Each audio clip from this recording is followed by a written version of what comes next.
கர்த்தருடைய வார்த்தைகளுக்கு நேராய் கடந்து வருவோம். எல்லாரும் பரிசுத்த வேதாகமத்தை எடுத்துக்கொள்வோம். Price the Lord. சிந்தனைக்கு ஆதாரமாக ஆமோஸின் புஸ்தகம், த புக் ஆஃப் ஆமோஸ், சிறிய தீர்க்க தரிசன புஸ்தகங்களில் உள்ள புஸ்தகம், புக் ஆஃப் ஆமோஸ், சாப்டர் 4, 4ஆம் அதிகாரம், அதனுடைய 12வது வசனம். The book of Amos chapter 4 verse 12, 1066வது பக்கத்தில் தமிழ் வேதாகமத்திலே காணப்படுகிறது. வாசிங்க. ஆகையால் இஸ்ரவேலே இந்த பிரகாரமாக உனக்கு செய்வேன். இஸ்ரவேலே நான் இப்படி உனக்கு செய்ய போகிறபடியினால் உன் தேவனை சந்திக்கும்படி ஆயத்தப்படு. உன் தேவனை சந்திக்கும்படி ஆயத்தப்படு. இந்த நாளிலே செய்தியினுடைய தலைப்பு உன் தேவனை சந்திக்கும்படி ஆயத்தப்படு. எத்தனை பேர் நம்முடைய ஆண்டவராகிய தேவனை சந்திக்க ஆயத்தமாய் இருக்கிறோம்? சத்தமா சொல்ல அல்லேலூயா. எல்லாரும் தேவனை சந்திக்க ஆயத்தமா இருக்கிறோமா? Yes, praise the lord. அதான் நம்முடைய நோக்கமே. Praise the lord. இந்த காலை வேளையிலே இந்த வார்த்தையிலிருந்து ஆண்டவராகிய தேவன் நம்மோடு கூட இடைப்படுவாராக. முக்கியமாக உலக சூழ்நிலையிலே உலக மனிதர்களை சில நேரத்திலே சந்திக்கும்படியாய், சில முக்கியமான விஐபிகளை சந்திக்கும்படியாய் நாம் சில நேரங்களிலே செல்வது உண்டு. பொதுவாக சிலர் திருமணத்திற்காக ஆயத்தமாகும் போது திருமணமாகிற முதல் நாளிலே தன் கணவனை சந்திக்கும்படியாய், முதல் நாளிலே தன்னை கணவனை பார்க்கும்படியாக சிலவங்க பார்த்தீங்கன்னா 3-4 நாளாகவே 4-5 நாளாகவே பியூட்டி பார்லருக்கு போவாங்க.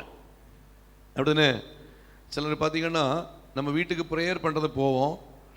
சிஸ்டர் எங்கள் பொண்ணுங்கன்னா பாஸ்டர் இப்போ தான் பியூட்டி பார்லர் போனாங்க.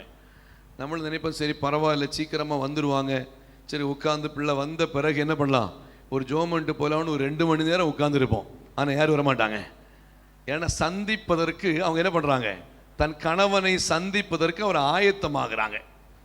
அப்போ நான் எதுக்கு இதை சொல்றேன்னா, ஒரு உலக பிரகாரமான ஒரு மனுஷனை தன்னுடைய வாழ்க்கையின் பாதையில் வருகிற ஒரு வாழ்க்கை துணையை சந்திப்பதற்கு எவ்வளவு முக்கியத்துவம் எடுக்கிறோமே என்றால், இன்னும் சொல்ல போனால் சில நேரத்தில் எங்களுக்கு சர்ச் ஆஃப் கார்டுதானே, நம்முடைய சர்ச் ஆஃப் கார்டுதான சில லீடர்ஸ் வரும்போது அவர்களை சந்திக்கும்படியாக ஏர்போர்ட்டுக்கு நாங்கள் போகிறது உண்டு, அவங்கள இன்வைட் பண்ணும்படியாக போகிறது உண்டு. இப்போ பார்த்தீங்கன்னா அவங்கள வரவேற்கும்படியாய் போகும்போது அவர்களுக்கு சில அதாவது சில பொருட்களை, ஷாலோ இல்லைன்னா ஒரு மாலையோ அவங்களை உற்சாகப்படுத்தும்படியாக அவங்களை சந்திக்கும்படி நாங்கள் ஆயத்தமாகி செல்வது உண்டு. அப்போ இப்படிப்பட்டதான உலக பிரகாரமான காரியங்களுக்கு செல்வதற்கு முன்பாய் எவ்வளவு ஆயத்தமாகி செல்கிறோமோ அதை விட பரலோகத்தின் தேவனை சந்திப்பதற்கு தேவ பிள்ளைகள் ஒவ்வொருவரும் தேவ சமூகத்தில் ஆயத்தமாக வேண்டியது நம்முடைய இன்றியமையாத கடமையா இருக்கிறது. அல்லேலூயா. ஆண்டவராகிய இயேசுவை நாம் சந்திப்பதற்கு ஆயத்தம் இல்லாமல் இருப்போம் என்றால், நான் அடிக்கடி சொல்லுவேன், பிரைஸ் தி லார்ட், நம்மை போல பரிதபிக்கப்பட்டவர்கள் யாருமே இல்லை. அப்படின்னா நம்முடைய வாழ்க்கையிலே கர்த்தரை சந்திப்பதற்கு ஒவ்வொரு நிமிடமும் நாம் ஆயத்தமாக இருக்க வேண்டும், ஒவ்வொரு செகண்டும் ஆயத்தமாக இருக்க வேண்டும். மின்னல் கிழக்கிலே தோன்றி மேற்கிலே மறைகிறது போல இயேசுவுடைய வருகை இருக்கும். அப்படித்தானே? மின்னல் கிழக்கிலே தோன்றி மேற்கிலே மறைகிறது போல கர்த்தருடைய வருகை இருக்கும்.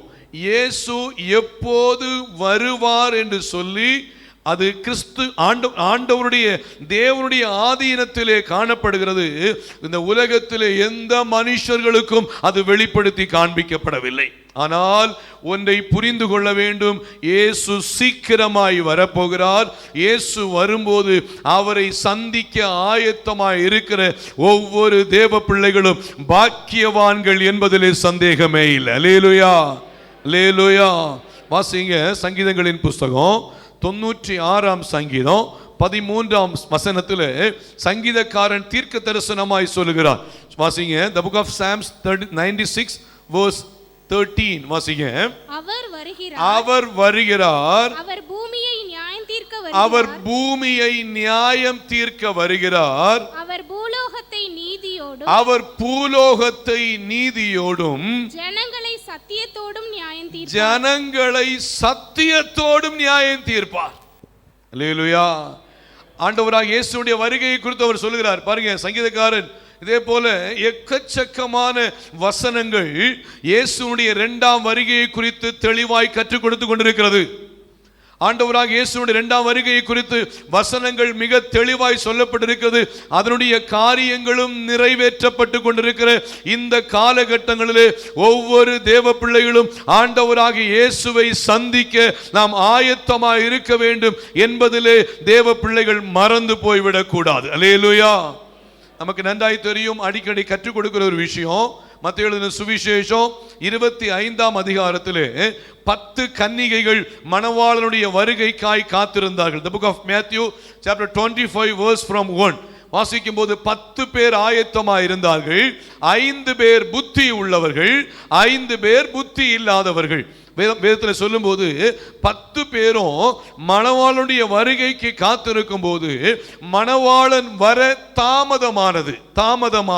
இப்ப நிறைய பேர் சொல்லுவாங்களே, இயேசு வர்றேன்னு சொல்லியிருக்காரு, இயேசு வர்றான்னு சொன்னாரு, ஆனா வந்த பாடு இல்லையேன்னு சொல்லி ஒரு சிலருக்கு சில சோர்வுகள், சில என்ன சோர்வான சிந்தனைகள் வருவது உண்டு. ஆனால் ஒன்றை புரிந்து கொள்ளணும், வர தாமதமான போது 10 பேரும் நித்திரை மயக்கமா இருந்தார்கள்.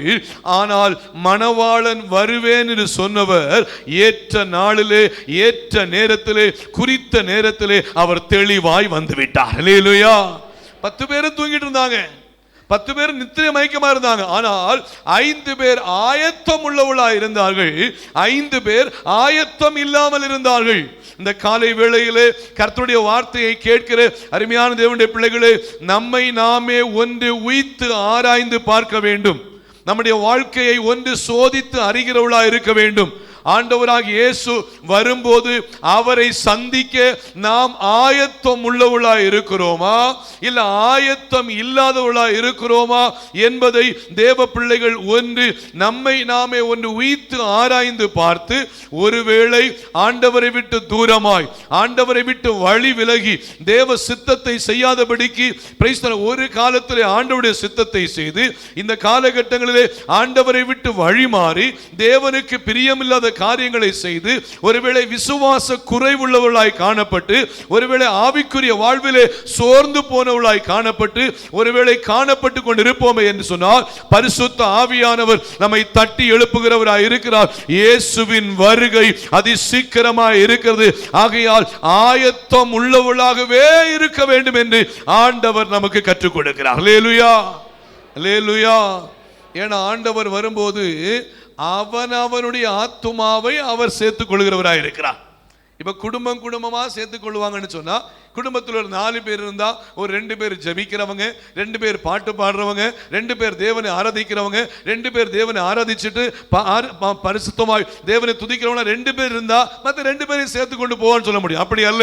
ஆனால் அவனுடைய ஆத்துமாவை அவன் கொடுக்க வேண்டியது மிக இன்றியமையாத முக்கியமான ஒரு காரியம். ஆகையால் இன்டிவிஜுவலா, தனிப்பட்ட விதத்திலே ஆண்டவராகிய தேவன் அந்தந்த ஆத்துமாவை எடுக்கும் போது நம்முடைய ஆத்துமா கர்த்தருக்குள் கட்டப்பட்ட நிலைமையிலே, கர்த்தருக்குள் உருவாக்கப்பட்ட நிலைமையிலே, கர்த்தருக்கு முன்பாய் பரிசுத்தமாய் உண்மையாய் சாட்சியாய் வாழ்ந்து கொண்டிருக்கிறோமா என்று சொல்லி நம்மை ஒன்று ஆராய்ந்து பார்த்து கர்த்தருக்குள் வளர வேண்டியது மிக முக்கியமான ஒன்று. அல்லேலூயா. ஒருவேளை இந்த காலை வேளையிலே மறுபடியுமாய் பரிசுத்தமாக உணர்த்துகிற காரியம் என்னவென்றால், ஒருவேளை நாம் தேவனுக்கு பிரியமில்லாத காரியங்களை செய்து, ஒருவேளை பிரைஸ் தி லார்ட், ஆதியில் இருந்த அன்பை விட்டாய் என்று உன் பேரில் எனக்கு ஒரு குறை உண்டு என்கிற ஒரு வார்த்தை உங்களை குறித்து ஆவியானவர் சொல்லி உணர்த்தி கொண்டிருப்பாரே என்றால், ஆதியில் இருந்த அன்பு, ஆதியில் இருந்த பரிசுத்தம், ஆதியில் இருந்த விசுவாசம், ஆதியில் இருந்த கர்த்தருடைய ஊழியம் செய்கிற தாகம், ஆதியில் இருந்து கர்த்தருக்கு கொடுக்கிறதான வாஞ்சை, ஆதியிலிருந்து கர்த்தருடைய நாமத்தை மகிமைப்படுத்துகிறதான தாகம் ஒருவேளை இந்த நாட்களிலே குறைந்து போனவர்களாய் நீங்கள் இருப்பீர்களே என்று சொன்னால், இந்த காலை வேளையிலே தேவ பிள்ளைகளை புரிந்து கொள்ளுங்கள். இயேசுவின் வருகை அதிசீக்கிரமாய் இருக்கிறது. அவரை சந்திப்பதற்கு நம்மை ஆயத்தப்படுத்திக் கொள்ளும்படியாய் தேவன் நம்மை உணர்த்துகிறவராய் இருக்கிறார். அல்லேலூயா. இந்த 10 கன்னிகைகளில் 5 பேர் எப்படிப்பட்டவங்க? புத்தி உள்ளவங்க. 5 பேர் என்ன இல்லை? புத்தி இல்லாதவங்க. புத்தி உள்ளவங்க ரொம்ப கவனமா என்ன பண்ணாங்க? படிச்சு ரொம்ப கவனமா செய்ய வேண்டிய வேலைகளை செய்து தங்களை ஆயத்தப்படுத்தி கொண்டே இருந்தார்கள். ஆயத்தப்படுத்தி வைத்திருந்தாங்க. புத்தி இல்லாதவங்க சரி அவர் வரும்போது பார்த்துக்கலாம், ஓகே நோ ப்ராப்ளம், அவர் வரும்போது ரெடி ஆயிடலாம். ஏன்னா இந்த வசனம் எழுதப்பட்டது என்னன்னு சொன்னா, கிறிஸ்துவுக்கு பின் 100ஆம் வருஷத்திற்கு முன்னாகவே நம்ம பைபிள் எழுதி முடிக்கப்பட்டாச்சு. வசனம் சொல்லப்பட்டிருக்கோம், கடைசி பகுதியில் சொல்லப்பட்டிருக்கோம், புதிய ஏற்பாடு முற்றிற்று அப்படி இருக்கும். அப்படிதானே? அதுக்கு அப்புறம் எந்த அப்டேட்ஸுமே இல்லை. பாருங்க, அந்த காலகட்டங்களிலேயே தெரியும், அந்த காலகட்டங்களிலே பரிசுத்த ஆவியானவர் தெரியும் தேசம் எவ்வளவு வளர்ந்து போகும், பெருகும்னு சொல்லிட்டு.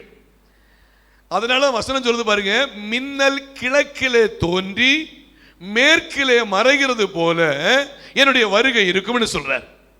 இல்லைன்னா அந்த காலகட்டத்தினுடையதான சூழ்நிலைக்கு ஏற்ற பிரகாரமா சரி நான் வருவேன், வந்துட்டு ஒரு 2 மணி நேரம் எங்கே இருப்பேன்?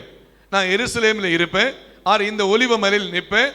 அதுக்குள்ள யாரெல்லாம் ஆயத்தமாகறீங்களோ ஆயத்தமாகி நில்லுங்க, உங்களை கொண்டு போறேன் அப்படின்னு சொன்னா, பார்த்தீங்கன்னா இப்போ அட்வான்ஸ் வேர்ல்டில் இருக்கிறோம்.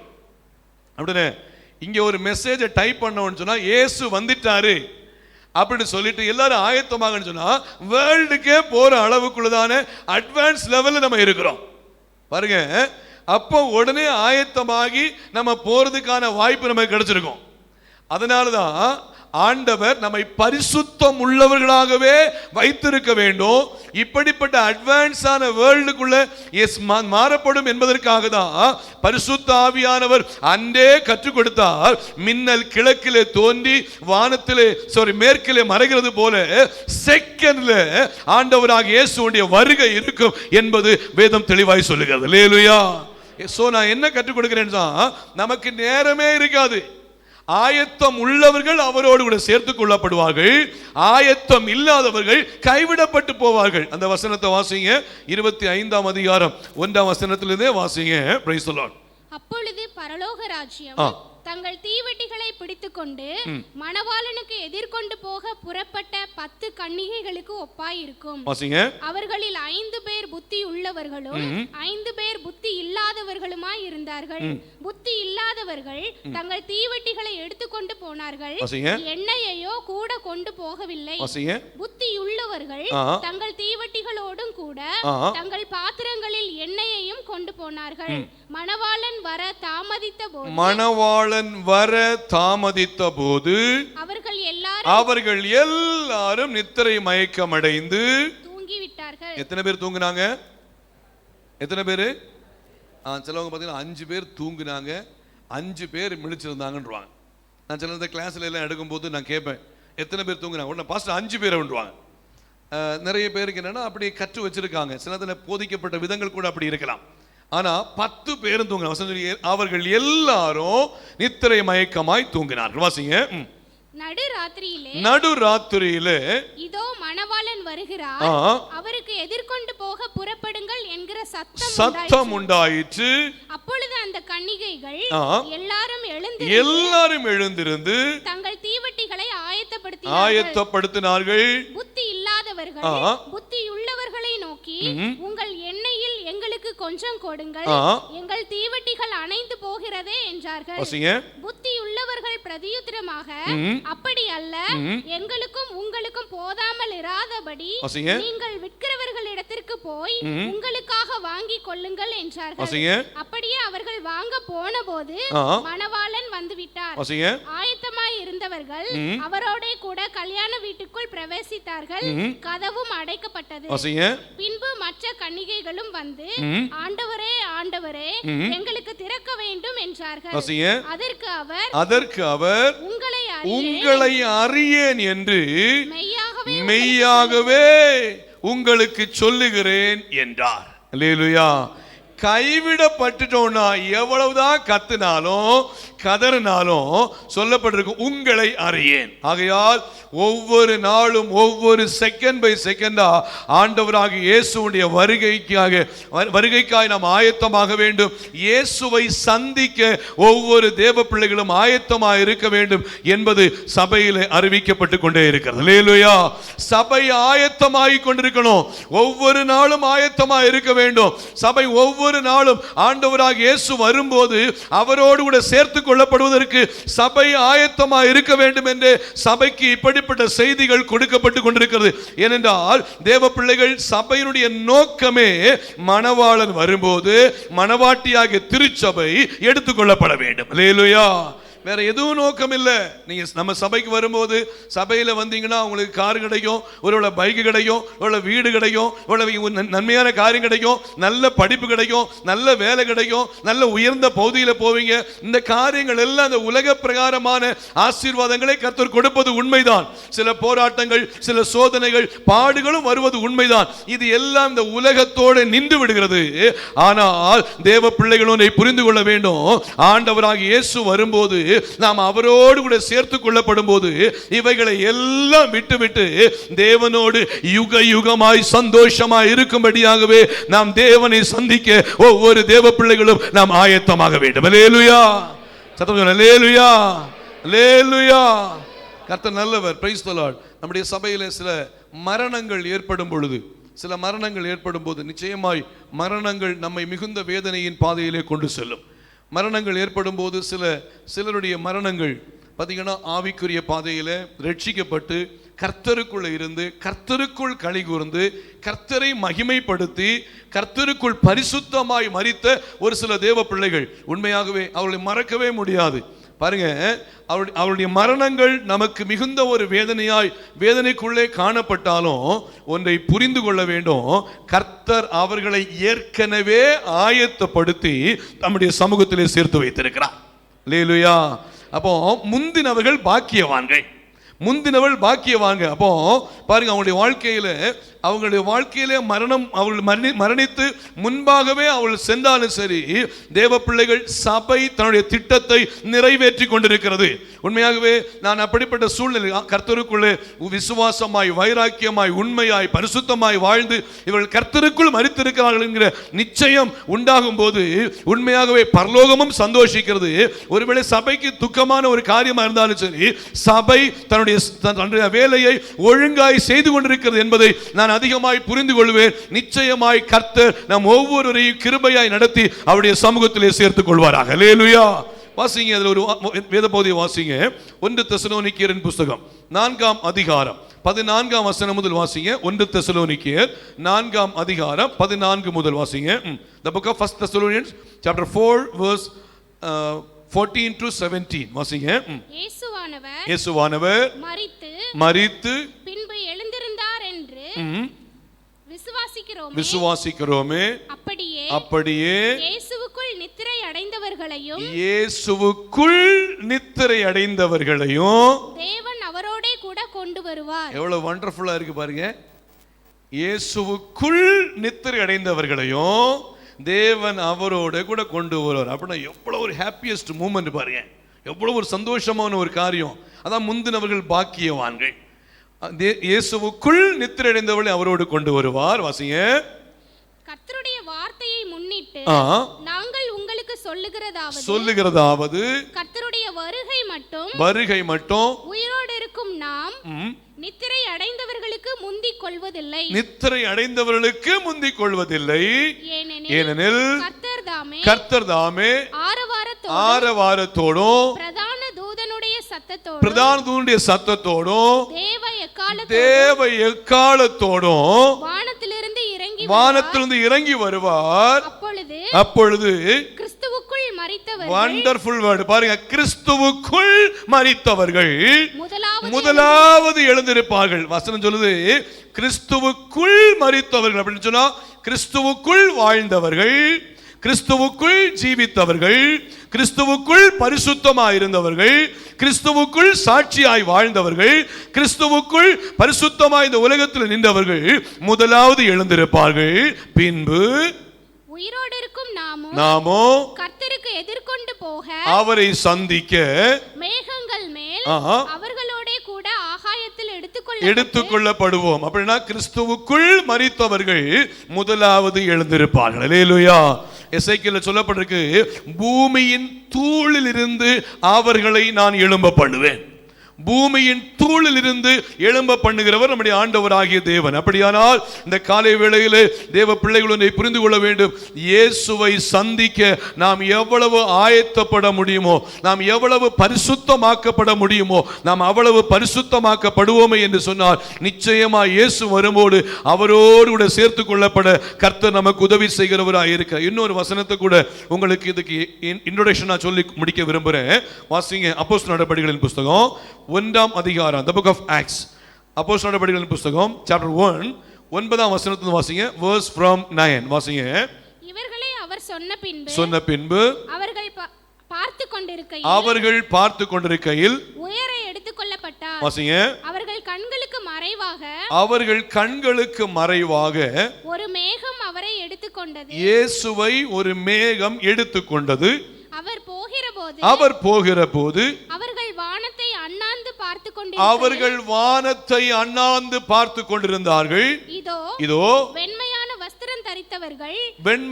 வஸ்திரம் தரித்தவர்கள் இரண்டு பேர் அவர்கள் அருகே நின்று, இந்த உலகத்தில் அவன் இயேசுவை பார்த்து கொண்டிருந்தவர்களோடு கூட வெண்மையான வஸ்திரம் தரித்திருந்த 2 பேர் நின்று, கலிலேயராகிய மனுஷரே, நீங்கள் ஏன் வானத்தை அண்ணாந்து பார்த்து நிற்கிறீர்கள்? ஏன் வானத்தை அண்ணாந்து பார்த்து நிற்கிறீர்கள்? உங்களிடத்தினின்று வானத்துக்கு எடுத்துக்கொள்ளப்பட்ட இந்த இயேசுவானவர், உங்களிடத்திலிருந்து வானத்திற்கு எடுத்துக்கொள்ளப்பட்ட இந்த இயேசுவானவர் எப்படி உங்கள் கண்களுக்கு முன்பாக வானத்துக்கு எழுந்தருளி போனாரோ அப்படியே மறுபடியும் வருவார் என்றார்கள். அல்லேலூயா. எப்படி எழுந்தருளி போனாரோ அப்படியே மறுபடியும் வருவார் என்றார்கள். ஆகையால் இயேசுவின் வருகை அது சீக்கிரம் என்பதை தேவ பிள்ளைகள் மறந்து போய்விடக் கூடாது. அல்லேலூயா. எபிரேயரில் சொல்லும்போது வருகிறவர் இன்னும் கொஞ்ச காலத்தில் வருவார், அவர் தாமதம் பண்ணார். ஆகையால் தேவ பிள்ளைகள் ஆண்டவராக இயேசுடைய வருகைக்கு ஆயத்தமாக வேண்டும். இயேசுவிடத்தில் சீஷர்கள் இயேசு இந்த வாழ்ந்த நாட்களில் கேட்கும்போது சொன்னாங்க, ஆண்டவரே உம்முடைய வருகைக்கும் உலகத்தின் முடிவுக்கும் என்ன அடையாளம் என்று சொல்லும்போது அவர் சொன்னார், யுத்தங்களையும் யுத்தத்தின் செய்திகளையும் கேட்பீர்கள். நிச்சயமாய் பிரைஸ் தி லார்ட், யுத்தத்தின் செய்திகள் கேட்பீர்கள். பஞ்சம், கொள்ளை நோய்கள், பூவி அதிர்ச்சிகள் ஏற்படும் என்று சொன்னதான வார்த்தைகள் இந்த காலகட்டங்களிலே நிறைவேறி கொண்டிருக்கிறது என்று சொன்னால் தேவ பிள்ளைகள் நாம் மறந்து போய்விடக் கூடாது. நாம் இன்னும் அலர்ட்டாக வேண்டிய நேரத்திற்குள்ளாய் இருக்கிறோம். ஒருவேளை ஆண்டவரை விட்டு பின்வாங்குற நிலைமையிலே, ஆண்டவரை குறித்து கொஞ்சம் சோர்ந்து போன நிலைமையிலே, ஆவிக்குரிய தன்மையிலே நாம் வளராதபடிக்கு நாம் இன்னும் சோர்ந்து போன நிலைமையிலே இருப்போமே என்று சொன்னால் உன்னை புரிந்து கொண்டு நாம் கர்த்தருக்குள் அலர்ட் ஆகும்படியாய், நாம் கர்த்தருடைய வருகையை சந்திப்பதற்கு ஆயத்தமாக இருக்கும்படியாய் தேவ பிள்ளைகளுக்கு பரிசுத்த ஆவியானவர் மறுபடியும் நினைப்பூட்டி நம்மை தட்டி எழுப்புகிறவராய் இருக்கிறார். அல்லேலூயா.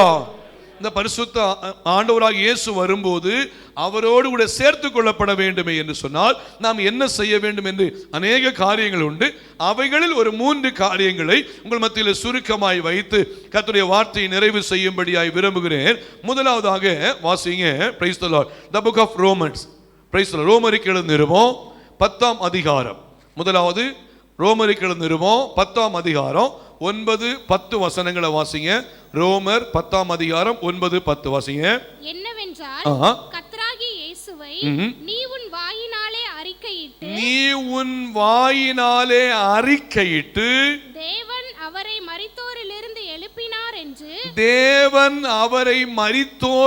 எழுப்பினார் என்று உன் இருதயத்திலே விசுவாசித்து இருதயத்திலே விசுவாசித்தால் ரட்சிக்கப்படுவாய். அப்படின்னா இந்த உலகத்தில் இருந்து ஒரு தேவ பிள்ளை வேறுபட்ட ஒரு வாழ்க்கை வாழும்படியாய் இந்த உலகத்திலிருந்து ரட்சிக்கப்பட வேண்டும். அல்லேலூயா. அப்படி இயேசுவுடைய வருகையில நாம் சேர்த்து கொள்ளப்பட வேண்டுமேயானால் ஒவ்வொரு தேவ பிள்ளைக்கும் ரட்சிப்பு மிகவும் அவசியமா இருக்கிறது. அப்படின்னா என்ன சொல்ல முடியும்? உலகத்திலிருந்து ஒரு வேறு பிரிக்கப்பட்ட வாழ்க்கை. வசனம் சொல்லுது, அந்நிய நுகத்திலே நீ அவிசுவாசியுடன் பிணைக்கப்படாதிருப்பாயாக. நீதிக்கும் அநீதிக்கும் சம்பந்தம் ஏது? ஒளிக்கும் இருளுக்கும் ஐக்கியம் ஏது? அவிசுவாசியோட விசுவாசிக்கு பங்கேது. அப்படின்னா ஒரு தேவ பிள்ளை ரட்சிக்கப்பட்டு ஒரு வேறு பிரிக்கப்பட்ட ஒரு வாழ்க்கை வாழுகிற ஒரு தேவ பிள்ளையா இருக்க வேண்டும். அல்லேலூயா. ஆண்டவர் நல்லவர். Price the Lord. ஒரு காரியத்தை சாட்சியா சொல்ல விரும்புறேன். Price the Lord. சப்திகா படித்து கொண்டிருக்கிறதான காலேஜில் பிள்ளைங்க பார்த்தீங்கன்னா உலக பிரகாரமான பிள்ளைகள் உண்டு. எல்லா காலேஜிலும் உள்ளதான சூழ்நிலைகள் தான் உலக பிரகாரமான பிள்ளைகள் உண்டு. உலக பிரகாரமான பிள்ளைகள் உண்டு சொன்ன உடனே பவுல் தலையாடுறார். ஆமா பாஸ்டர், எங்க காலேஜிலும் அப்படிதான் அப்படின்ட்டு பாருங்க. உலக பிரகாரமான பிள்ளைகள் உண்டு. உலக பிரகாரமான பிள்ளைகள் என்ன பண்ணுவாங்க? உலக பிரகாரமாகவே சிந்திப்பாங்க. அப்படிதானே? ஒரு நாள் லீவ் கிடைச்சுன்னா என்ன பண்ணுவாங்க? டீமா நம்ம என்ன பண்ணுவோம்? சேர்ந்து மாலுக்கு போகலாம். அப்படிதானே? இப்பதான் கோயம்புத்தூர்ல நிறைய மால் கட்டி போட்டிருக்காங்கல்ல. மாலுக்கு போய் சுத்தி பார்த்துட்டு நம்ம என்ன பண்ணலாம்? ஒரு சுத்திட்டு வந்துடலாம். சில பிள்ளைங்க சொல்லுவாங்க, நம்ம டீமா போய் இன்னைக்கு நல்ல ஒரு படம் வந்திருக்கு, அந்த படத்தை பார்க்க போலாம். அப்படிதானே? இப்ப என்ன பண்ணுவாங்கன்னா, ரட்சிக்கப்பட்ட தேவ பிள்ளைகளை, ஆண்டவருடைய பிள்ளைகளை சுட்டி காட்டி, நீங்களும் வாங்கப்பா, இதெல்லாம் நம்ம உலகத்தில் நம்ம அனுபவிக்கும்படியே தான் வச்சிருக்கு, அதனால நம்ம போய் படம் பார்க்கறது தப்பு இல்லை. சிலவங்க பார்த்தீங்கன்னா இது குடும்ப படங்க, இதை பார்க்கறது தப்பு இல்லை, இதனால நல்ல நாலேஜ் எல்லாம் உண்டாகும். பாருங்க, பைபிள்ல கிடைக்காத நாலேஜ் எங்கேயுமே கிடைக்காது. பாருங்க, இப்படி சில நேரங்களிலே வாலிப பிள்ளைங்க, வாலிப பசங்க இப்படிப்பட்டதான காரியங்களை செய்யும் போது நம்முடைய சபையின் தேவ பிள்ளைகள், ரட்சிக்கப்பட்ட தேவ பிள்ளைகள், கர்த்தரால் வேறு பிரிக்கப்பட்ட தேவ பிள்ளைகள், நீங்கள் கர்த்தரை சந்திக்க ஆயத்தமாய் இருக்கிறீர்கள் என்றால், ஆயத்தமாய் இருக்கிறவர்கள் இப்படிப்பட்ட உலக பிரகாரமான காரியத்திற்கு ஒரு காலம் முக்கியத்துவம் கொடுக்காம கர்த்தருக்கே முக்கியத்துவம் கொடுக்க வேண்டும் என்று பரிசுத்த ஆவியானவர் உங்களுக்கு அழகாய் கற்றுக் கொடுக்கிறவராய் இருக்கிறார். அல்லேலூயா. இதே மாதிரி சப்திகாட்டை இதே போல கேட்டிருக்காங்க. நாங்க ஒரு பிலிமுக்கு போறப்பா, கேர்ள்ஸ் தான் கேட்குறாங்க, பிலிமுக்கு போறப்ப நீ வாங்க. இல்லை நான் வர மாட்டேன். அப்போ ஒரு பிள்ளை சொல்லிருக்கான், எப்படியாவது ஒன்று நான் கூட்டிட்டு போவேன் அப்படின்னா. அப்படியா? அது நீ நினைச்சாலும் நடக்காது. கண்டிப்பாக நான் வரமாட்டேன்னு சொல்லுவேன். பாருங்க, நம்ம அதிகமாக ஜெபிக்கணும், பிள்ளைகளுக்காக ஜெபிக்கணும், சப்திகாவுக்கு ஜெபிக்கணும், சபையோட வாலிப பிள்ளைகளுக்காக நம்ம ஜெபிக்கணும். ஏன்னா பிசாசானவர் தந்திரமாய் எவனை விழுங்கலாமோ என்று கெர்ச்சிக்கிற சிங்கம் போல வகை தேடி சுற்றி திரிகிற இந்த காலகட்டங்களிலே சபை வாலிபர்களுக்காய் அதிகமாய் திறப்பிலே நின்று ஜெபிக்க வேண்டும். ஏனென்றால் இந்த மாம்சம் எப்போதும் போராடி கொண்டே இருக்கும். மாமிசம் எப்போது ஆவியோடு போராடி கொண்டே இருக்கும். ஆவி எப்போது மாமிசத்தோடு போராடி கொண்டிருக்கும். எப்போது மாமிசம் ஜெயிக்கிறதோ அப்போது பிள்ளைகளை தவறான பாதையிலே, ஆண்டவருக்கு பிரியமில்லாத வழியிலே, தேவன் விரும்பாத வழியிலே பிசாசு இழுத்து கொண்டு போய்விட்டு கொண்டே இருப்பான். ஆகையால் இந்த காலகட்டத்திலே தேவ பிள்ளைகளை புரிந்து கொள்ள வேண்டும். இயேசுவை சந்திக்க ஆயத்தமாக இருக்கிற தேவ பிள்ளைகளுக்கு ரட்சிப்பு மிகவும் முக்கியமான ஒன்றாக இருக்கிறது.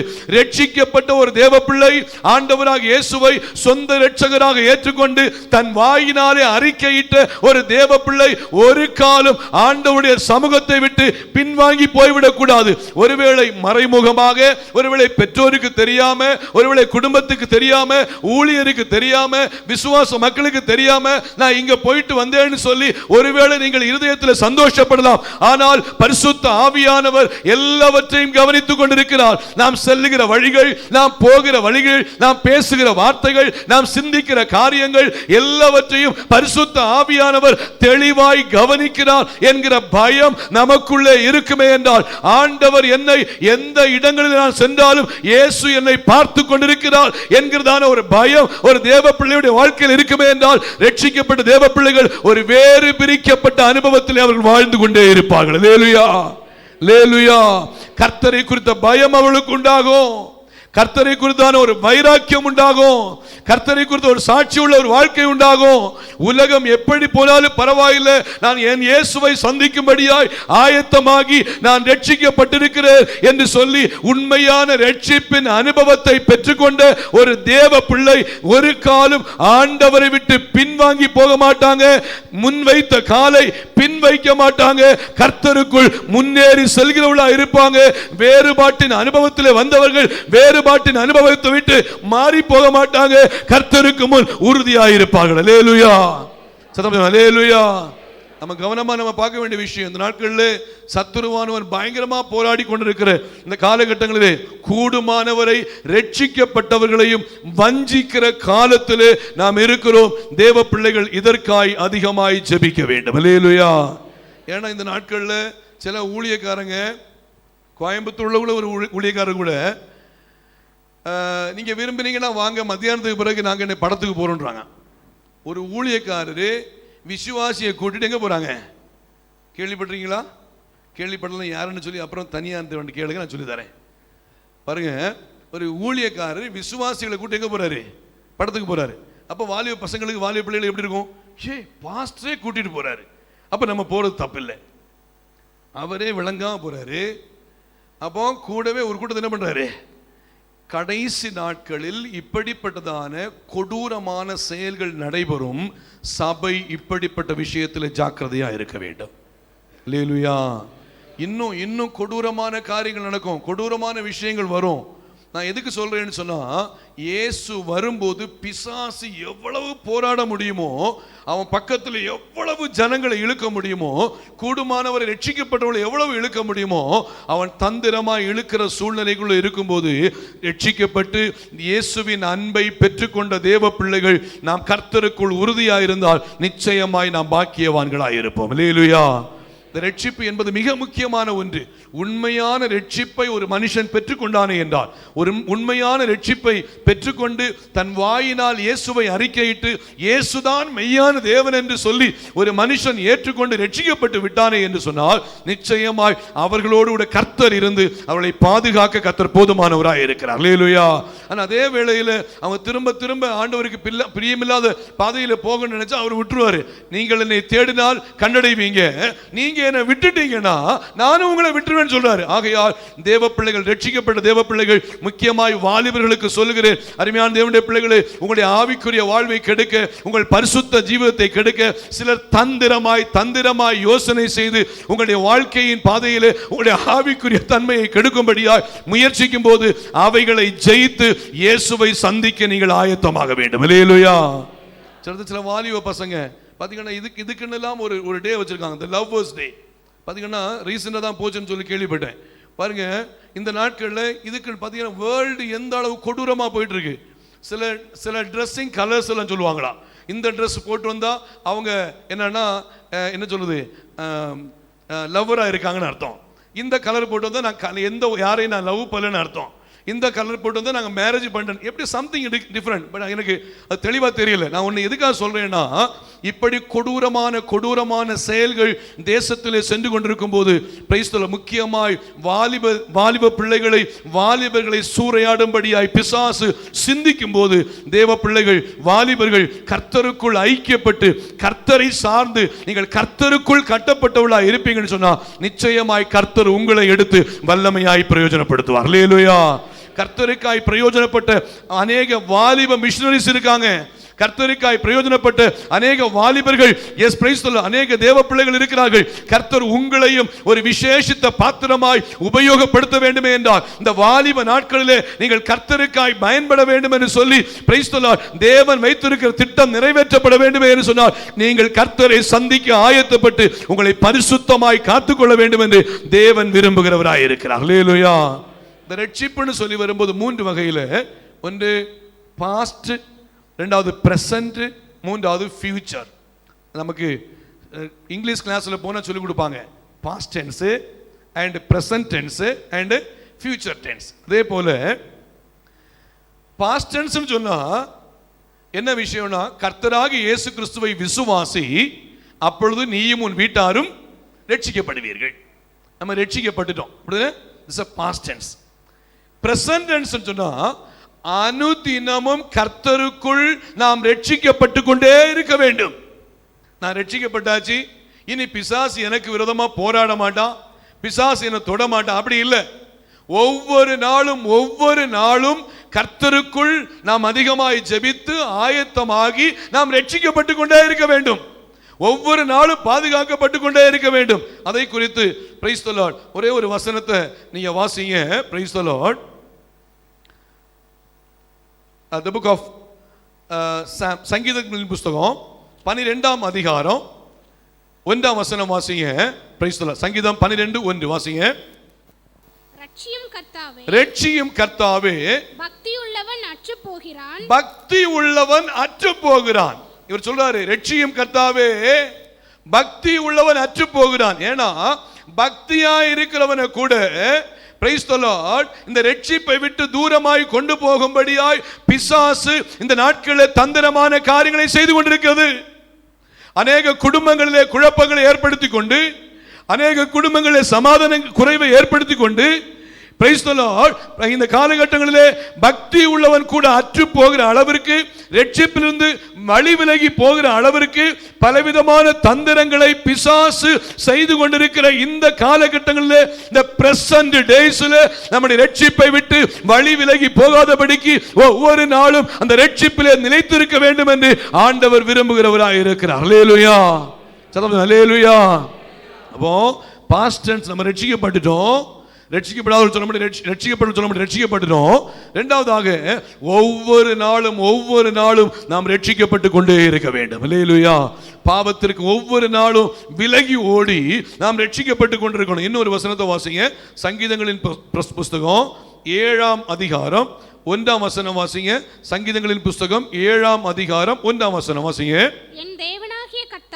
என் தேவனாகிய கர்த்தாவே, உம்மை நம்பி இருக்கிறேன். என்னை துன்பப்படுத்துகிறவர்கள் எல்லாருக்கும் என்னை விலக்கி ரட்சியும். சிலரை பார்த்தீங்கன்னா சில துன்பம் வரும்போது அந்த ரட்சிப்பை விட்டு தூரமா போயிடுவாங்க.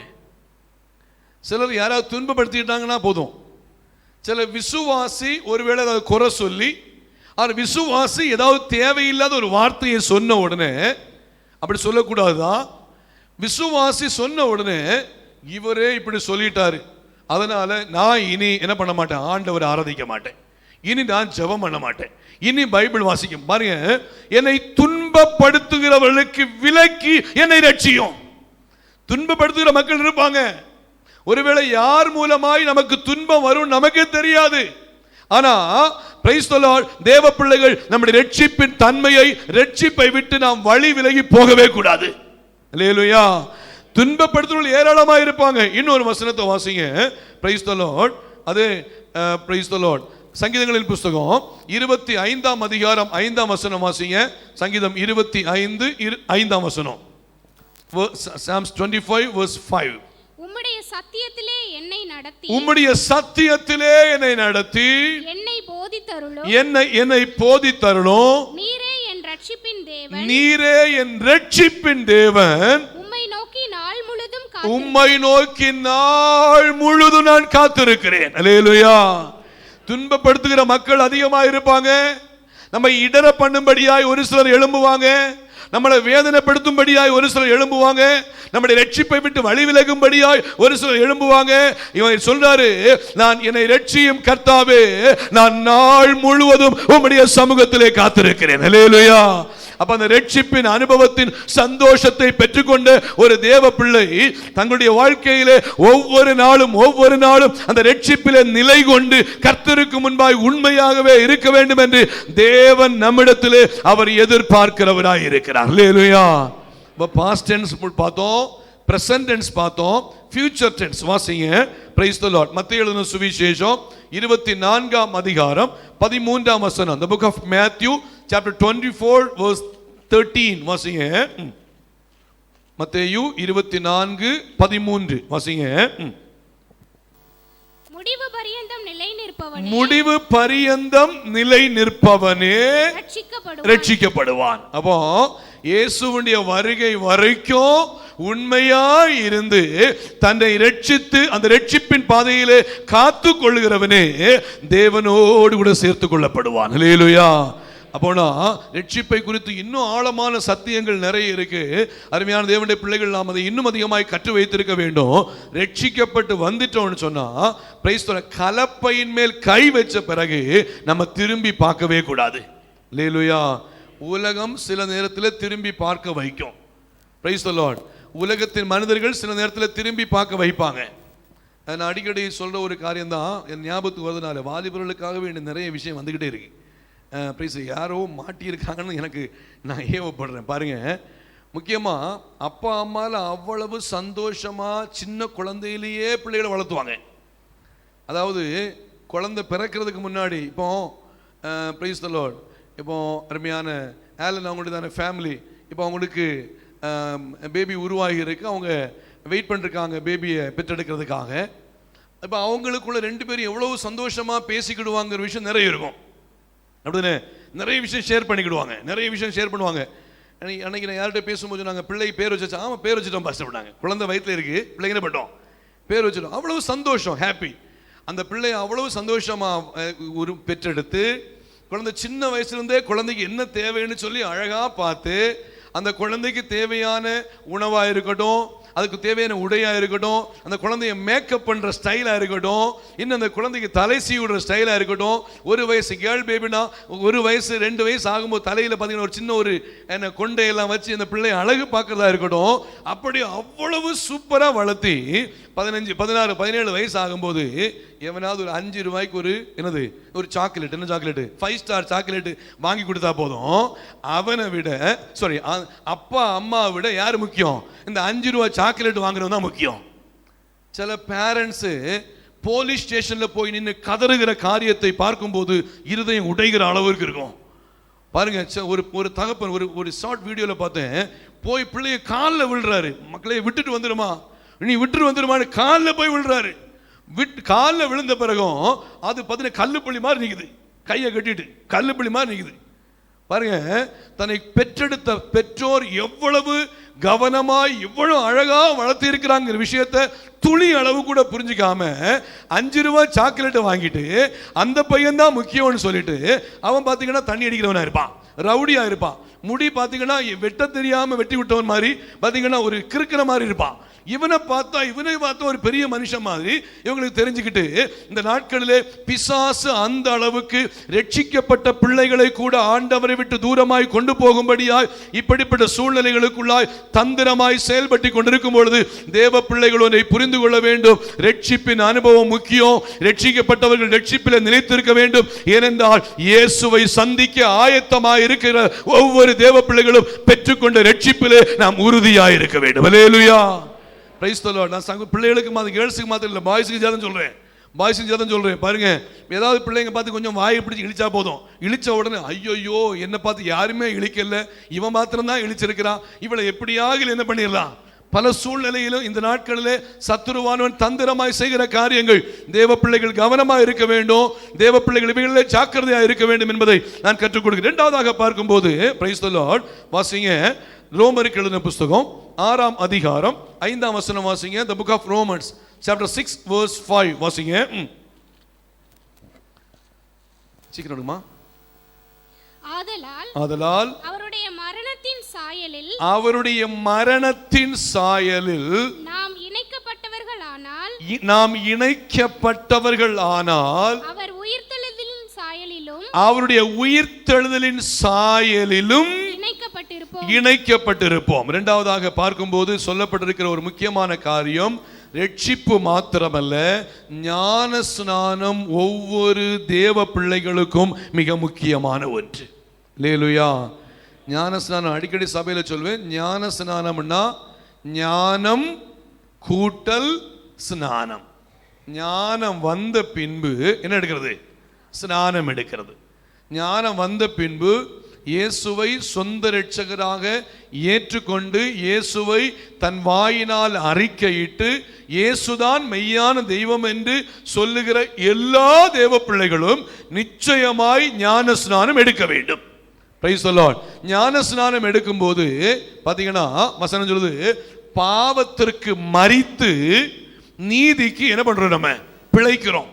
பாவத்திற்கு மரித்து நீதிக்கு பிழைக்கிறோம். யார் அடக்கம் பண்ணப்படுவாங்க? யார் அடக்கம் பண்ணுவாங்க? யார் அடக்கம் பண்ணுவாங்க? செத்தவங்க அடக்கம் பண்ணுவாங்க. அப்படிதானே? செத்தவங்க அடக்கம் பண்ணுவாங்க. செத்தவங்க எப்படி கன்ஃபார்ம் பண்ணுவாங்க? மூச்சு இருக்கான்னு பார்ப்பாங்க. அப்படிதானே? மூச்சு இருக்கான்னு பார்ப்பாங்க. டாக்டர்ஸ்கிட்ட போனவன் என்ன பண்ணுவாங்கன்னா, டாக்டர் என்ன பண்ணுவாங்க, பல்ஸ் பார்ப்பாங்க.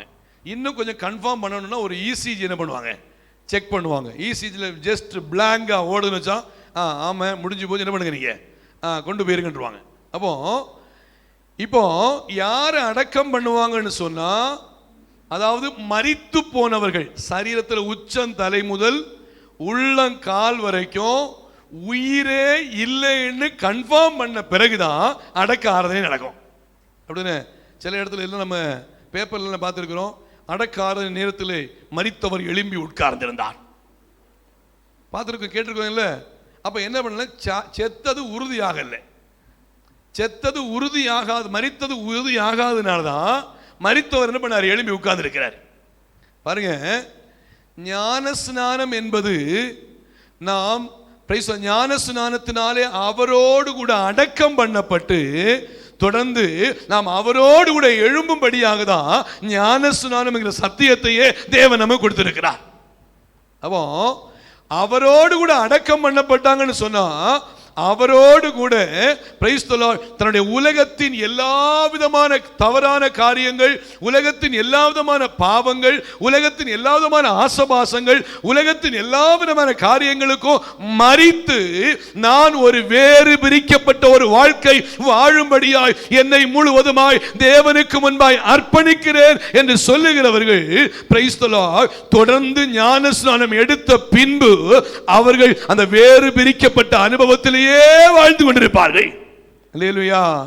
என்ன பண்ண மாட்டாங்க, திரும்பியும் விட்டு வந்த பிரைஸ் தி லார்ட் பழைய பாவத்தை செய்ய பின்தொடர மாட்டார்கள். வசனம் சொல்லுது, நாய் தான் கக்கினதை என்ன பண்ணும், திரும்ப தின்னும். நாய் தான் கக்கினதை திரும்ப தின்னும். அப்படின்னா ஞான ஸ்நானம் எடுத்தவங்க மறுபடியும் பாவத்திற்கு மரித்து நீதிக்கு பிழைத்தவர்கள் மறுபடியும் உலக பிரகாரமான பாவத்தை, உலக பிரகாரமான காரியத்தை செய்யும்படியாய் செயல்படி தூண்டுகிறாங்கன்னு சொன்னா அவங்க உண்மையா மரிக்கல. உண்மையா என்ன பண்ணல, அவங்க மரிக்கல. இதான் ஒரு சார் அழகா சொல்லும்போது சொன்னாரு, இவங்க நிறைய பேர் ஞானஸ்நானம் எடுக்கிறவங்க உண்மையா மரிச்சு ஞானஸ்நானம் எடுக்கல, மரத்து ஞானஸ்நானம் எடுத்திருக்காங்க. மரத்து புரியல, மரத்து போய் ஞானஸ்நானம். மரத்து போயின்னு சொன்னா என்ன ஆச்சு, உடம்புக்குள்ள என்ன இருக்கு, ஜீவன் இருக்கு, ஆனா மரத்து போயிருக்காங்க. ஆனா நாட்கள் போக போக போக என்னன்னா சில மரத்தது என்ன ஆகும், மறுபடியும் சரியாக ஆரம்பிக்கும், மரத்தது ரெடியாக ஆரம்பிக்கும். சிலவங்க பார்த்தீங்கன்னா கை மரத்திற்கு பாசுவாங்க. நம்ம ஜோம் பண்ணுவோம், பார்த்தீங்கன்னா ஜோம் பண்ணா அடுத்து சொல்லுவாங்க, பாஸ்டர் நீங்க ஜோம் பண்ணீங்க, ஆண்டோடைய கிருபையினால் கை மரப்பு என்ன பண்ணுச்சு, மாறுச்சு. நிறைய பேர் பார்த்தீங்கன்னா கல்யாணத்துக்கு ஞானஸ்நானம், இது மரத்து ஞானஸ்நானம் எடுக்கிறது. புரியல, இந்த பொண்ணு எனக்கு கிடைக்கணும்னு சொல்லி ஞானஸ்நானம் எடுப்பாங்க, அது மரத்து போய் ஞானஸ்நானம் எடுக்கிறது. சிலவங்க பார்த்தீங்கன்னா படிப்புக்காக ஞானஸ்நானம், இந்த ஞானஸ்நானம் எடுத்தா எனக்கு இந்த படிப்பு கிடைக்கும். சிலவங்க பார்த்தீங்கன்னு சொன்னா வேற ஃபாரின் கண்ட்ரீஸுக்கு போறதுக்காக ஞானஸ்நானம், இப்படி மரத்து போய் நிறைய பேர் ஞானஸ்நானம் எடுப்பாங்க. இது என்னன்னு சொன்னா உண்மையா பாவத்துக்கு மரித்து எடுக்கல, இந்த உலக பிரகாரமான ஏதோ ஒரு காரியத்தை அடைய வேண்டும் என்று எடுக்கிறாங்க. இவை எல்லாமே பிரயோஜனமற்றது. உண்மையான ஞான ஸ்நானத்தை எடுத்து கர்த்தருக்குள் ஆயத்தமாயிருக்க வேண்டும் என்று தேவன் நம்மை குறித்து அவர் எதிர்பார்க்கிறவராய் இருக்கிறார். அல்லேலூயா. அப்ப வசனம் அழகா சொல்லுது, பாவத்திற்கு மரித்து நாம் நீதிக்கு பிழைக்கிறவளா இருக்க வேண்டும். வாசிங்க, ரோமருக்கு எழுந்திருப்போம் 6ஆம் அதிகாரம் 11-12 வசனம் வாசிங்க. Praise the Lord. ரோமர் 6ஆம் அதிகாரம் 11-12. The book of Romans chapter 6 verse 11 and 12 வாசிங்க. அப்படியே நீங்களும் உங்களை பாவத்திற்கு மரித்தவர்களாகவும் நம்முடைய கர்த்தராகிய இயேசு கிறிஸ்துவுக்குள் தேவனுக்கென்று பிழைத்திருக்கிறவர்களாகவும் எண்ணிக்கொள்ளுங்கள். அடுத்த வசனம், ஆகையால் நீங்கள் சரீர நீங்கள் சரீர இச்சைகளின்படி பாவத்திற்கு கீழ்ப்படியத்தக்கதாக சாவுக்கேதுவான உங்கள் சரீரத்தில் இந்த சரீரத்தில் பாவம் ஆளாமல் பாதுகாக்க வேண்டியது ஒவ்வொரு ஞான ஸ்நானம் எடுத்த தேவ பிள்ளைகளுடைய கடமையாயிருக்கிறது. அல்லேலூயா. இது சத்தியம். இந்த சத்திய வார்த்தையை தேவ பிள்ளைகள் மிகுந்த கவனமாய் நாம் கவனித்து வைத்திருந்தால் மாத்திரமே இயேசு வரும்போது அவரோடு கூட சேர்த்து கொள்ளப்படுவோம். அல்லேலூயா. பாவம் ஆளுவதற்கு நம்முடைய சரீரத்திற்கு இடம் கொடுக்க கூடாது. Price the Lord. பாவம் ஆளுவதற்கு, பாவம் உள்ளே செல்வதற்கு, பாவம் உள்ளே கடந்து வருவதற்கு சரீரத்திற்கு இடம் கொடுக்க கூடாது. ஏனென்றால் நீங்கள் தேவனுடைய ஆலயமாய் இருக்கிறீர்கள் என்றும் கர்த்தருடைய ஆவி உங்களில் வாசமாய் இருக்கிறார் என்றோ நீங்கள் அறியாதிருக்கிறீர்களா? ஒருவன் தேவனுடைய ஆலயத்தை கெடுத்தால் தேவன் அவனை கெடுப்பார். தேவனுடைய ஆலயம் பரிசுத்தமாய் இருக்கிறது, நீங்களே அந்த ஆலயம். அல்லேலூயா. ஞானஸ்நான சத்தியத்திற்குள்ளே கீழ்ப்படிந்து நம்மை பரிசுத்தமாய் காத்து நம்முடைய ஆலயமாகிய சரீரத்தை பரிசுத்தமாய் வைத்திருக்கிற தேவ பிள்ளைகளாகிய நாம் மறுபடியும் பாவம் நம்முடைய இருதயத்தை, நம்முடைய சரீரத்தை ஆளும்படியாய் நாம் அனுமதிப்போமே என்று சொன்னால் இயேசு வரும்போது நாம் ஒருவேளை கைவிடப்பட்ட நிலைமையிலே காணப்படுவோம். அல்லேலூயா. அப்படின்னா தேவ பிள்ளைகள் ஒன்றை புரிந்து கொள்ள வேண்டும். என் சரீரத்திலே, அது அழகா சொல்லுவார் பாருங்க, ரோமர் புஸ்தகம் ரொம்ப வண்டர்ஃபுல்லான ஒரு புஸ்தகம். அவர் சொல்றாரு, சாவுக்கு ஏதுவான இந்த சரீரத்திலே பாவம் ஆளக்கூடாது. அல்லேலூயா. எத்தனை பேர் தேவ சமூகத்திலே தீர்மானம் எடுக்கிறோம்? எத்தனை பேர் தேவ சமூகத்தில் வைராக்கியம் கொள்றோம்? என் சரீரத்தில் பாவம் ஆள்றதுக்கு நான் அனுமதிக்கவே மாட்டேன். தேவ சமூகத்தில் ஒரு தீர்மானம் எடுக்கணும். ரட்சிக்கப்பட்ட தேவ பிள்ளைகள், ஞானஸ்நானம் எடுத்த தேவ பிள்ளைகள் சொல்லணும், என் சரீரத்திலே பாவம் ஆளுகிறதற்கு நான் அனுமதிக்கவே மாட்டேன். பாருங்க, அந்த உணர்வு, அந்த வைராக்கியம், அந்த தேவனை குறித்த பயம், இயேசுவை சந்திக்க வேண்டும் என்கிற வாஞ்சை நமக்குள்ள இருக்கும்னு சொன்னா இந்த உலகத்தின் பாவங்கள், இந்த உலகத்தின் காரியங்கள் நமக்கு ஒரு சாதாரணமாய் தெரியும். பாடும்போது அழகா சொல்றாரு, மண்ணுக்காக நான் மாணிக்கத்தை விட்டுவிடவே மாட்டேன். இல்லையா? நான் மண்ணுக்காக என்ன பண்ண மாட்டேன், நான் மாணிக்கத்தை விட்டுறவே மாட்டேன்.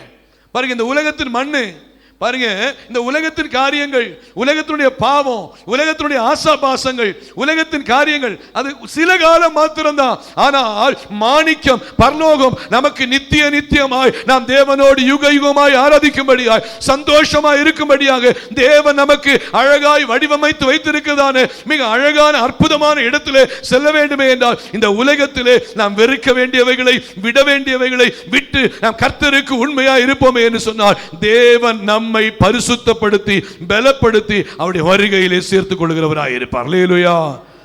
அல்லேலூயா. அல்லேலூயா.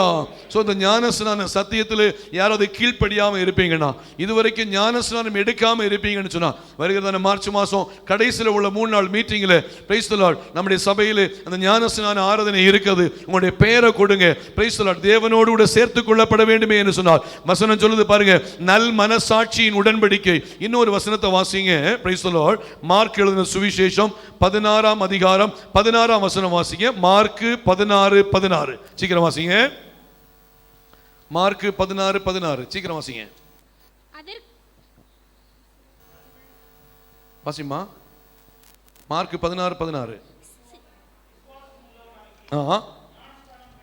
விசுவாசம் உள்ளவனாகி ஞான ஸ்நானம் பெற்றவன் ரட்சிக்கப்படுவான், விசுவாசியாதவனோ ஆக்கனைக்குள்ளாக தீர்க்கப்படுவான்.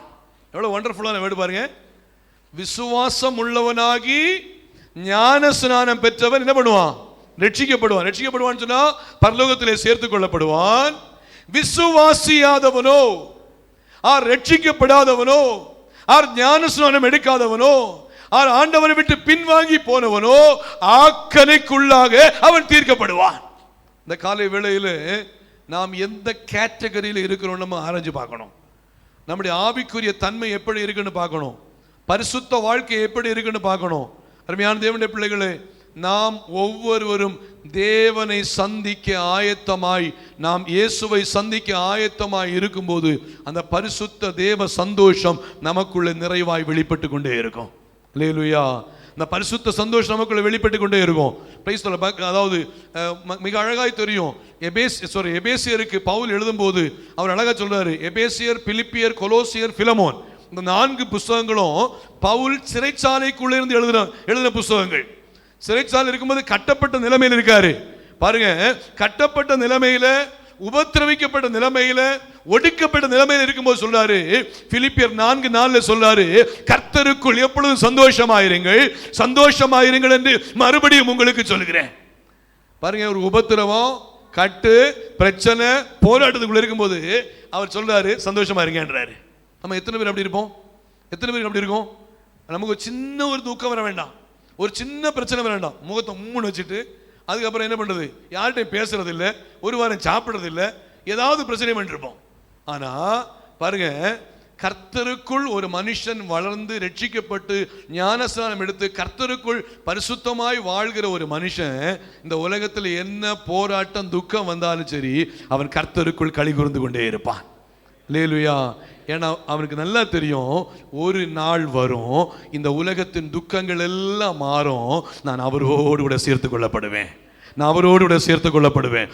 அந்த வாஞ்சியோடு இருக்கிறவங்க, அந்த எண்ணத்தோடு இருக்கிறவங்க இந்த உலகத்தை குறித்து கவலைப்பட மாட்டாங்க, சூழ்நிலையை குறித்து கவலைப்பட மாட்டாங்க, இந்த சூழ்நிலைகளை குறித்து பார்க்க மாட்டாங்க, இயேசுவையே நோக்கி பார்த்து கொண்டிருப்பார்கள். அவர் எப்போது வருவார், அவர் எப்போது வந்து என்னை சேர்த்து கொள்வார் என்று சொல்லி அவள் ஆயத்தமாகவே காணப்படுவார்கள். அல்லேலூயா, அல்லேலூயா.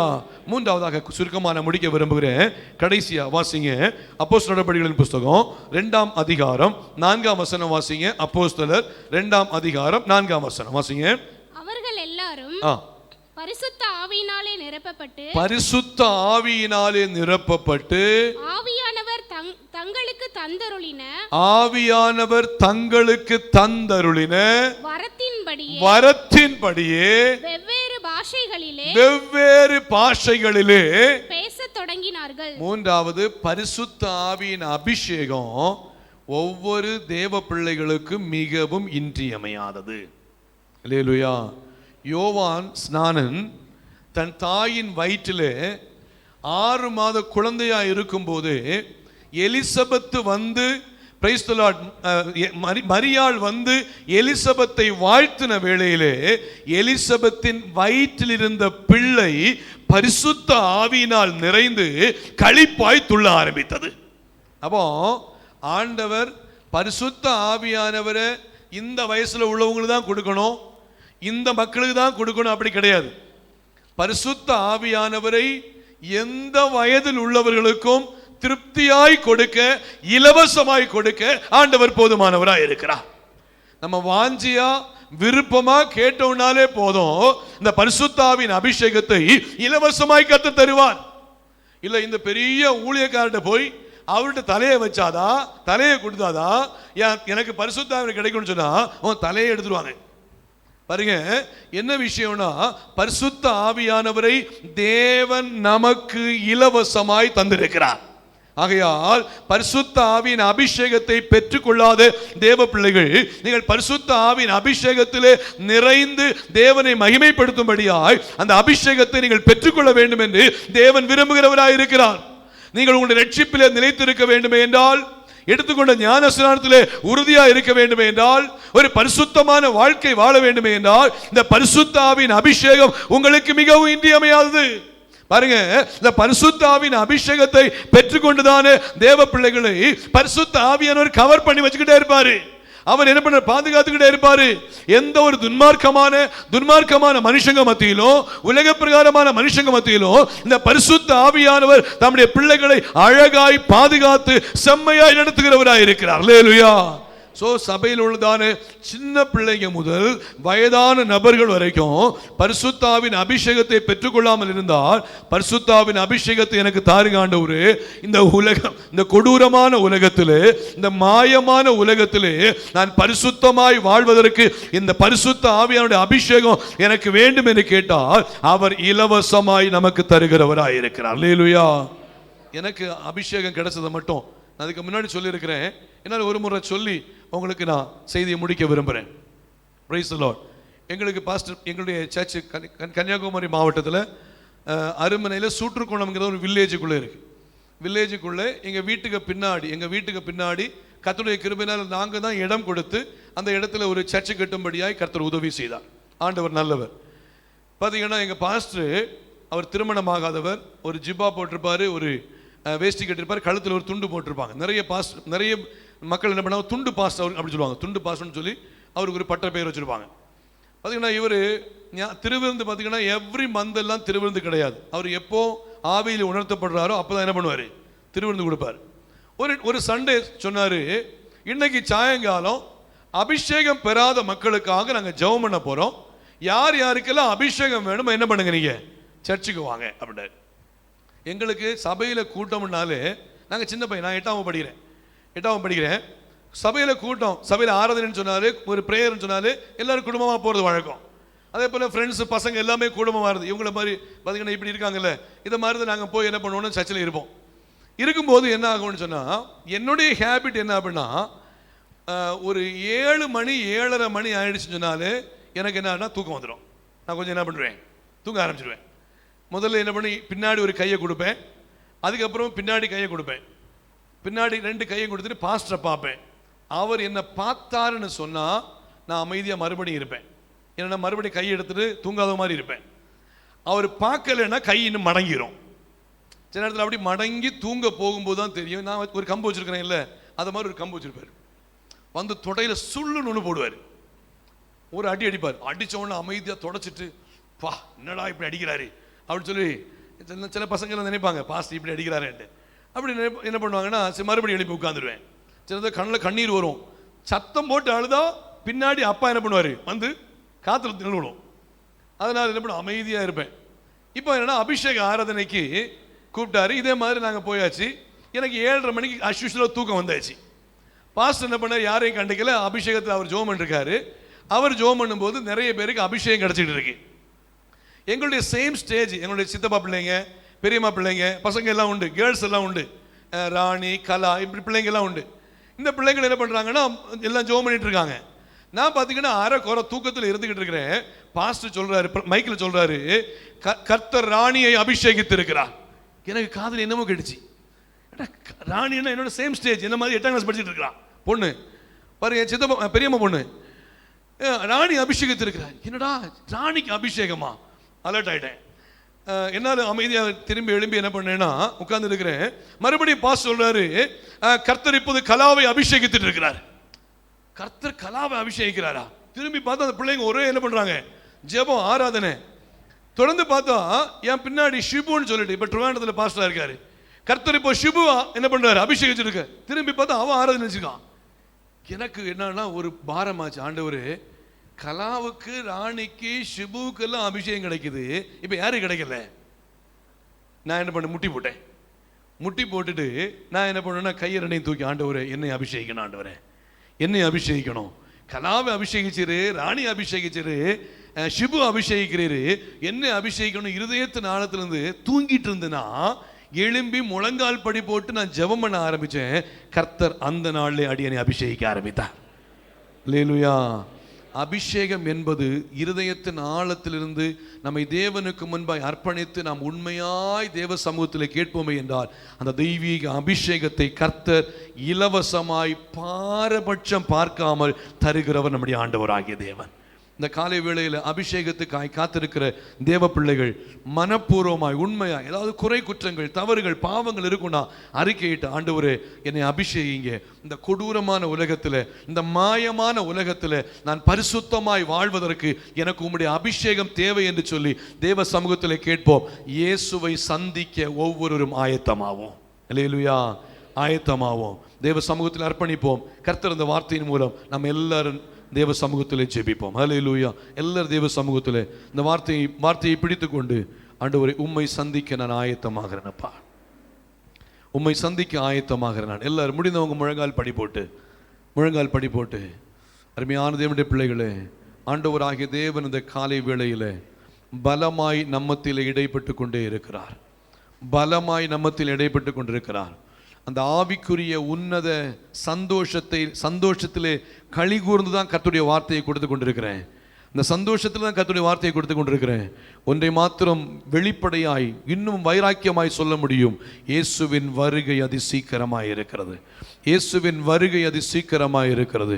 இந்த காலை வேளையிலே கர்த்தருடைய வார்த்தையை கேட்கிற அருமையான தேவனுடைய பிள்ளைகளே, ஒருவேளை நம் ஆயத்தம் இல்லாமல், ஓ பிரைஸ் தி லார்ட், அந்த புத்தி இல்லாத 5 கன்னிகைகளை போல நாம் இருந்து கொண்டிருப்போமே என்று சொன்னார். புத்தி இல்லாத 5 கன்னிகைகளை போல நாம் வாழ்ந்து கொண்டிருப்போமே என்றால், ஆண்டவரே என்னை ஒரு விசை பரிசுத்தப்படுத்துங்க. நான் முதல்ல சொன்னது போல மண்ணுக்காக இந்த மாணிக்கத்தை நான் விட்டுவிடவே மாட்டேன்ப்பா. மண்ணுக்காக நான் மாணிக்கத்தை விட்டுவிடவே மாட்டேன். சின்ன சின்ன ஆசைகள், சின்ன சின்னதான காரியங்கள், சின்ன சின்ன சந்தோஷங்கள், சின்ன சின்ன காரியங்களுக்காக நான் ஒரு காலம் என் மாணிக்கத்தை நான் விட்டுவிடவே மாட்டேன். அந்த பரலோக சந்தோஷத்தை நான் விட்டுவிடவே மாட்டேன். ஓ பிரைஸ் தி லார்ட். இனி ஒரு தீர்மானம் எடுக்கிறேன். எல்லாரும் சொல்லுவோம், இனி ஒரு தீர்மானம் எடுக்கிறேன். நான் பெற்றுக்கொண்ட ரட்சிப்பிலே உறுதியாயிருப்பேன். நான் பெற்றுக்கொண்ட ஞான ஸ்நானத்திலே உறுதியாயிருப்பேன். பெற்றுக்கொண்ட அபிஷேகத்திலே நான் உண்மையாயிருப்பேன். நான் மண்ணுக்காக நான் மாணிக்கத்தை நான் விட்டு விடவே மாட்டேன்ப்பா. நான் மண்ணுக்காக நான் மாணிக்கத்தை நான் விட்டு விடவே மாட்டேன். எல்லாரும் ஒரு தீர்மானத்தோடு, ஆண்டவரே நான் பெற்றுக்கொண்ட ரட்சிப்பிலே உறுதியாயிருந்து, பெற்றுக்கொண்ட ஞான ஸ்நானத்திலே உறுதியாயிருந்து, ஆண்டவரே பரிசுத்த வாழ்விலே நான் உறுதியாயிருந்து, ஓ ராபா ஷகா பாலகடாபா ஹalleluya, ஆண்டவரே அபிஷேகத்திலே நான் உறுதியாயிருந்து என் இயேசுவை சந்திக்க நான் ஆயத்தமாகிறேன். ஆண்டவரே என் இயேசுவை சந்திக்க என்னை ஆயத்தப்படுத்திக் கொள்கிறேன். ஆண்டவரே ஒரு காலம் நான் மண்ணுக்காக மாணிக்கத்தை நான் விட்டு விடவே மாட்டேன்ப்பா. மண்ணுக்காக, இந்த உலக காரியங்களுக்காக, உலக பொருட்களை சிந்தித்து மாணிக்கமாக இந்த பரலோக ஆசீர்வாதத்தை நான் விட்டு விடவே மாட்டேன். ஆண்டவரே ஒரு தீர்மானத்தோடு ஹalleluya. ஆண்டவராகிய தேவன் ஒவ்வொருடைய உள்ளத்திலும் பேசிக் கொண்டிருக்கிறார். அருமையான வாலிப தம்பியே, வாலிப தங்கச்சியே, உன்னை புரிஞ்சுக்கோங்க. இந்த உலகம் மாயான உலகம். இந்த உலகம் உங்களை தவறான பாதையிலே, கொடூரமான பாதையிலே கொண்டு செல்லும்படியாக தான் அது விரும்பிக் கொண்டே இருக்கும். ஒரு காலம் அதுக்கு அடிபணிந்து போகாதபடிக்கு, அருமையான வாலிப தம்பியே தங்கச்சியே, நான் மண்ணுக்காக மாணிக்கத்தை நான் விட்டு விடவே மாட்டேன் என்று சொல்லி தேவனுக்கு நீங்கள் உண்மை உள்ளவளா இருப்பீர்கள் என்றால், உங்களை அவரை சந்திக்கும்படியாய் உங்களை உருவாக்கி கர்த்தருக்குள்ளே நடத்த தேவன் போதுமானவராய் இருக்கிறார். ஓ ராபா ஷங்கா பலகடபரபா ஹalleluya ஹalleluya ஹalleluya. ஆண்டவரே உமக்கு ஸ்தோத்திரம், உமக்கு ஸ்தோத்திரம். ஹalleluya ஹalleluya ஹalleluya ஹalleluya ஹalleluya ஹalleluya. ஓ ராபா லகடபா ஷங்கா பலபரபா. தேவ சமூகத்தில் ஒரு தீர்மானத்தோடு, ஆண்டவரே இந்த காலை வேளையிலே கேட்ட வார்த்தையின்படி என்னை தேவனுக்கு முன்பாய் அர்ப்பணிக்கிறேன். ஆண்டவரே உம்மை சந்திப்பதற்கு தடையாய் என் வாழ்க்கையில் எது இருந்தாலும் அவைகளை இந்த நாளிலே நான் முற்றிலுமாய் களைந்து போட்டு என் தேவனுக்கு முன்பாய் பரிசுத்தமாய் வாழ என்னை ஒப்பு கொடுக்கிறேன் என்று சொல்லி தேவ சமூகத்திலே தாழ்த்துவோம். அருமையான தேவனுடைய பிள்ளையே, உண்மையாகவே நீங்களும் நானும் பாக்கியவான்கள். தேவனால் வேறு பிரிக்கப்பட்டிருக்கிற தேவ பிள்ளைகள் பாக்கியவான்கள். Price the Lord. இன்னும் நாம் படிக்கிற இடங்களிலே, நாம் வேலை செய்கிற இடங்களிலே, நம் வீட்டின் அருகாமையிலே இயேசுவை அறியாமல் எத்தனையோ பேர் காணப்படுகிறார்கள். ஆண்டவர் அவர்களும் இந்த மாணிக்கத்தை பார்க்கத்தக்கதாய் தேவனே நீங்க உதவி செய்யப்பா. அவர்களும் பாவத்திலே வாழ்ந்து கொண்டிருக்கிறார்கள். நான் பெற்றுக்கொண்ட சந்தோஷம், நான் பெற்றுக்கொண்ட ரட்சிப்பு, நான் பெற்றுக்கொண்டதான் அந்த தெய்வீக சந்தோஷத்தை அவர்களும் பார்க்கத்தக்கதாய் கர்த்தாவே நீங்க எனக்கு உதவி செய்யுங்கன்னு சொல்லி தேவநாமத்தை உயர்த்துவோமா? கர்த்தர் மகிமைப்படுவாராக. மகா கிருபையும் இரக்கமும் வல்லமையும் நிறைந்த எங்கள் அன்பின் தகப்பனே, இந்த வேளையில் உம்முடைய பரிசுத்த நாமத்தை நாங்கள் உயர்த்துகிறோம் ஐயா. பரிசுத்த ஆவியானவர் தாமே எங்களோடு இருந்து இந்த நாளில் இடைப்பட்டதான காரியங்களுக்காய் உமக்கு நன்றி அப்பா.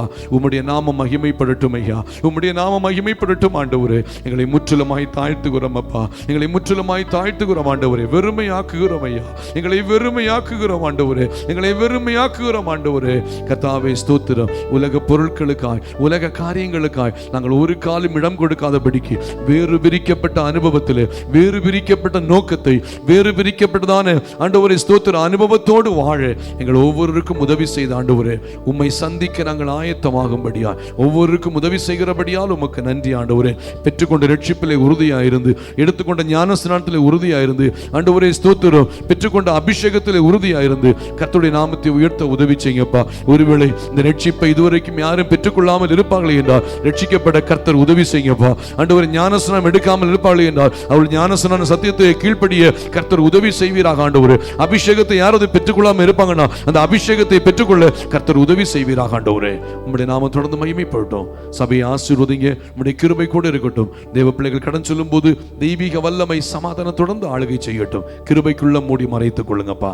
ஆண்டவரே ஒவ்வொருவரையும் பாதுகாத்துக் கொள்ளுங்க. கைகளின் பிரயாசத்தை ஆசீர்வதிங்க, குறைவுகளை நிறைவாக்குங்க, தேவைகளை சந்திங்க, பெரிய காரியங்களை செய்யுங்க. இயேசு ரட்சகரின் நாமத்தில் கேட்கிற நல்ல பிதாவே, ஆமென். என் ஆத்துமாவே கர்த்தரை ஸ்தோத்திரி, என் முழு உள்ளமையுடைய பரிசுத்த நாமத்தை ஸ்தோத்திரி. என் ஆத்துமாவே கர்த்தரை ஸ்தோத்திரி, அவர் செய்த சகல உபகாரங்களையும் மறவாதே. ஆமென். நம்முடைய கர்த்தரும் இரட்சகருமாக இயேசு கிறிஸ்துவின் கிருபையும் பிதாவாகிய தேவனுடைய அன்பும் பரிசுத்த ஆவியானோட ஐக்கிய நம் அனைவரோடு சகல பரிசுத்தவான்களோடும் இன்றும் என்றும் சதா காலங்களிலும் நம் அனைவரோடும் கூட இருப்பதாக. ஆமென். அல்லேலூயா. சத்தம் அல்லேலூயா, அல்லேலூயா. கர்த்தர் நம்ம ஒவ்வொரு ஆசீர்வதிப்பாராக. ஒருவருக்கு ஒரு கரங்களை கொடுத்து நாம் சமாதானத்தோடு கடன் சொல்லுவோம். தேவனுடைய நாம் மகிமைப்படுவதாக. ஆமென். Praise the lord. God bless you.